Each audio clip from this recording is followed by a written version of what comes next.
You know what's nuts? During the winter months, over 30% of houseplants die. I'm going to tell you all about it and how to prevent it starting right now.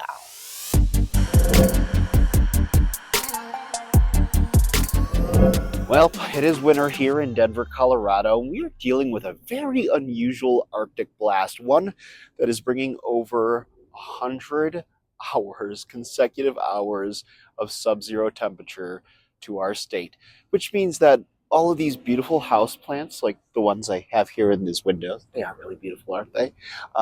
They are in a threat because over 30% of houseplants tend to die during the winter months. But, I really need to thaw out, so I'm going to go back inside so we can talk about this more because, man, oh man, right now it's currently 7 degrees. Compared to inside, where it is currently 70 degrees and the humidity is at a nice 60%.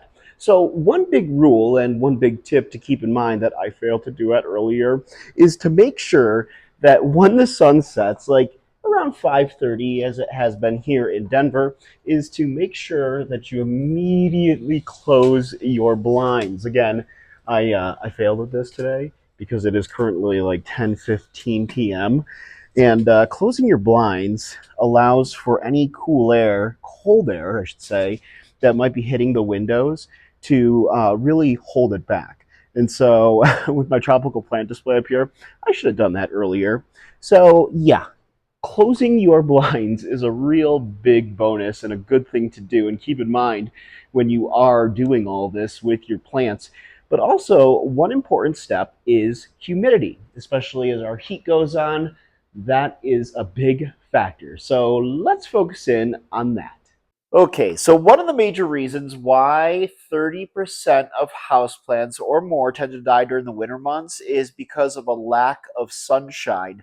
Boy, oh boy, I mean, with the lack of sunshine, even in the brightest rooms, plants just aren't getting the amount of light that they need. That's why around here I have grow lights all over the place. And you can click up in the corner right now to see, I think it's either that way or that way, you'll see that bar about grow light video that I did just a short time back.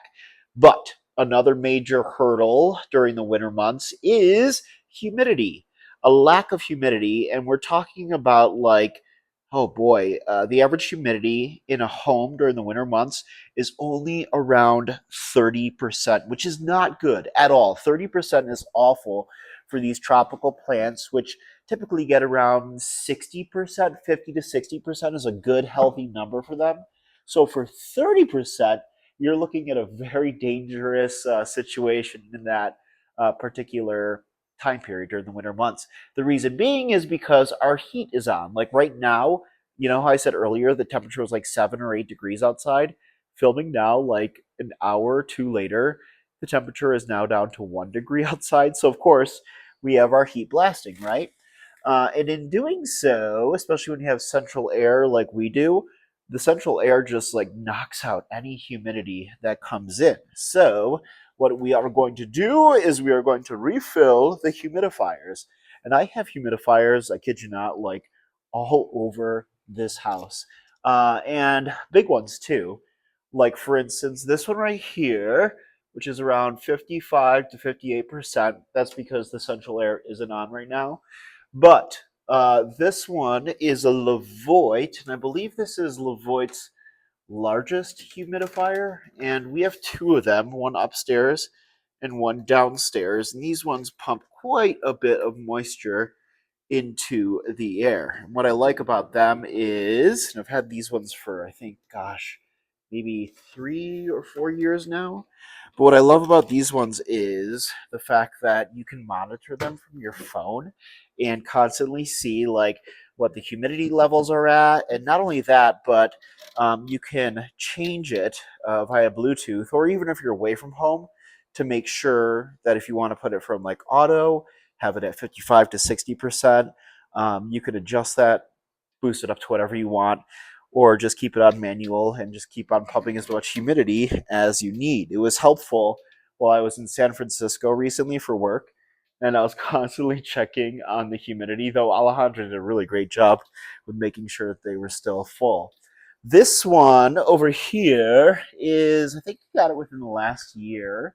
And this one's my favorite because, man, oh man, does this thing pump out humidity and moisture into the living room. And it's exactly what I needed for the amount of plants that I have.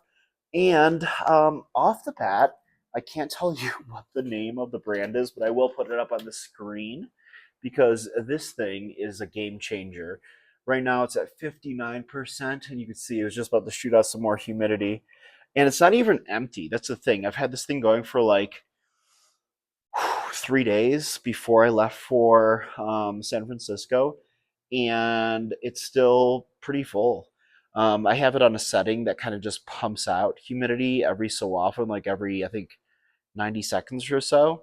But yeah, this one's great because I don't know how many gallons it holds, but man, oh man, is this thing a game changer, especially when our humidity in our homes drops down to on average 30% during the winter months. This thing is a lifesaver for all of my tropical plants. And I really should get another one of those because the two Lavoites that I have are great and all, but I believe this one holds more gallons of water. So yeah, that's the important part about humidity during the winter months. Look, there's other cheap hacks that you can do, like group plants together, which is great, and of course I do that. Or put them on a pebble tray to increase humidity, or air dry your clothes inside your home, which does help increase moisture. But the fact of the matter is, when we're pumping so much heat during the winter months, you're really going to want to get a humidifier. There's really no way around it, especially if you have a lot of beautiful tropical plants. Before we continue on, I wanted to check in quickly on my YouTube community poll where I asked you folks a simple question. How do you winterize your houseplants this time of year? Now, 20% of you said by using additional grow lights, 6% said increasing humidity, 20% said cutting back on watering and monitoring heat levels, and 54% of you said all of the above. Now, I would consider myself in the all of the above category as well. I appreciate your comments, and please keep them coming because I'm always curious to know how you guys do go about doing things because it really helps me out as well to learn from you guys. So please, thank you, and keep those comments coming. With humidity out of the way, it's time to focus on lighting. I did touch base on it a little bit there with my grow lights, but here's the thing. During the winter months, houseplants get about 50% less light, and that's even in the brightest rooms. Mind you, I only have western-facing windows, so the struggle is real for my plants and myself this time of year. So that's why I have those grow lights all around my plant display, making sure that the plants are staying safe. I have a mixture of Sansi, Barina, as well as, boy, some other generic ones, but then also Soltec as well. That really helps enhance the light, especially for my plants this time of year. Granted, those are some pretty big windows too, which is also really helpful, but still with western-facing windows, not the best light, natural light, I should say, coming in this time of year. Oh, another big factor and important thing to pay attention to is not only with the heat drying up the moisture that comes in, why we need our humidifiers this time of year, but also keep this in mind when it comes to soil. According to researchers, household heating systems can raise soil temperatures by 10 to 15 degrees Fahrenheit, which may dry out the roots faster than expected. Of course, you're supposed to cut back on watering this time of year, but it's also really crucial to pay close attention to your soil just to make sure if it is drying out fast that you might want to give it some more water around that time.